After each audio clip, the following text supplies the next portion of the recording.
दोस्तों डिम्पल सिंह खेसारी लाल यादव के इन दोनों लोगों के बीच एक विवाद शुरू हो गया था। आपको बता दें निधि झा के चैनल से एक पॉडकास्ट का वीडियो जब से आया था तब से डिम्पल सिंह और खेसारी लाल यादव के बीच एक विवाद खड़ा हो गया था और काफी ज्यादा न्यूजें वायरल हो रही थी। आपको बता दें डिम्पल सिंह खेसारी लाल यादव की जोड़ी खतरे में पड़ गई थी, लेकिन एक बहुत ही बड़ी खुशखबरी भी आप लोग के बीच आ चुकी है, जो कि खेसारी लाल यादव डिम्पल सिंह फिर से एक हो चुके हैं और इन दोनों लोग के बीच सब कुछ सही हो चुका है। आपको बता दें इनका गाना कलम चबा गई नहीं जब से रिलीज हुआ है तब से इनके फैंस को और हालांकि जितने भी छोटे से लेके बड़े यूट्यूबर हैं सबको पता चल गया है कि ऐसा कुछ भी नहीं है, सब कुछ सही है। जी हाँ दोस्तों, आप लोग एकदम बिल्कुल सही सुन रहे हैं। डिम्पल सिंह और खेसारी लाल यादव का एक से बढ़कर एक, बड़ा से बड़ा, छोटा से छोटा सॉन्ग आप लोग के बीच आता रहेगा, जो कि लगातार शूटिंग हो रही है और एक गाना आप लोग के बीच रिलीज ही कर दिया गया है, जो कि अन्नपूर्णा फिल्म के चैनल से रिलीज किया गया है, जो कि अखिलेश कश्यप का एक बहुत ही बड़ा म्यूजिक चैनल है। आपको बता दें ऐसा बहुत ही बड़ा गाना आप लोग को देखने को सुनने को मिलेगा, तो आप लोग ऐसा कुछ भी मत सोचिएगा। इन दोनों लोगों के बीच सब कुछ सही हो चुका है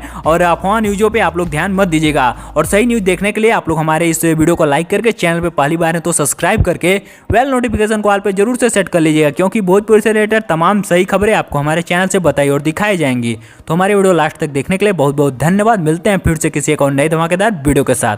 तो तब तक के लिए जय हिंद, जय भारत, वंदे मातरम।